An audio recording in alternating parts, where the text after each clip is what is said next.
ఈ రోజు అయితే నాది చేస్తుంది తలకాయ కూర, మీది చూస్తుంది తలకాయ కూర. సింహం వేట సీను వంట తగ్గేదే లేదు.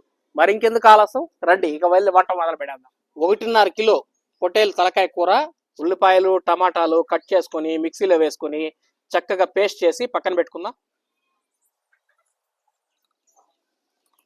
ధనియాలు, మిరియాలు, చెక్క పలుకులు ఇవన్నీ ద్వారగా వేపుకొని పౌడర్ చేసుకుందాం. ఇప్పుడు మనం తలకాయ కూర ఎలా బాయిల్ చేసుకోవాలో చూద్దాం.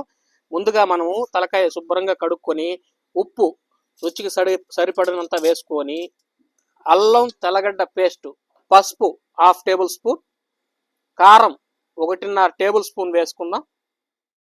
మనం వేసి కలుపుకున్నది కుక్కర్లో వేసి ఒక 1/2 లీటర్ వాటర్ వేసి మనం బాయిల్ చేసుకుందాం. ఇప్పుడు ఇందులో కొద్దిగా కరివేపాకు వేసుకుందాం. 8 విజిల్స్ అయితే మనం బాయిల్ చేసుకుందాం. 8 విజిల్ వచ్చే లోపల మనము మసాలా పొడి కొట్టుకుందాం. తెల్లగడ్డ వేసి ఇప్పుడు మనం కచ్చా పచ్చిగా దంచి తీసి పక్కన పెట్టుకుందాం. 8 విజిల్స్ అయితే వచ్చేసింది. కడాయి పెట్టుకుందాం. 50 గ్రాములు ఆయిల్ వేసుకుందాం. యాలకులు, 2 లవంగాలు, 2 చెక్క పలుకులు వేసుకుందాం. ఇప్పుడు నిలువుగా చీల్చుకున్న పచ్చిమిరపకాయలు అలాగే కరివేపాకు వేసుకుందాం. వెంటనే ఉల్లిపాయ పేస్ట్ వేసుకుందాం. పచ్చి వాసన అనేది ఉండకూడదు. తెల్లగడ్డ పేస్ట్ 1 టేబుల్ స్పూన్ వేసుకుందాం. ఈ విధంగా వేపుకున్న తర్వాత మనం ముందుగా పేస్ట్ చేసి పెట్టుకున్న టమాటా ఇందులో వేసుకుందాం. మీ రుచికి తగ్గట్టుగా మీరు వేసుకోండి. పసుపు 1/2 టేబుల్ స్పూన్ వేసుకుందాం. ఇప్పుడు కారం 1 స్పూన్ వేసుకుందాం. గరం మసాలా 1/2 టేబుల్ స్పూన్ వేసుకుందాం. ఇప్పుడైతే మనం వేసుకున్న మసాలాలు, ఈ అరగడ్డ టమోటాకి సరిపడా మసాలాలు మనం దీంట్లో వేసుకున్నాం ఫ్రెండ్స్.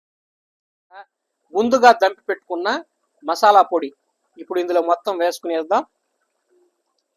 చూసారా ఫ్రెండ్స్, తలకాయ కూర మనకి పర్ఫెక్ట్ గా రెడీ అయిపోయింది ఫ్రెండ్స్. వేడి వేడి అన్నంలో తలకాయ కూర వేసుకొని ఇక మనం ఒక పట్టు పట్టేద్దాం. ఫ్రెండ్స్, మీరైతే నాకు సపోర్ట్ చేస్తారని నేను ఆశిస్తున్నాను. సో మరొక వంటకంతో మళ్ళీ మీ ముందుకైతే వస్తాను. అంతవరకు బాయ్.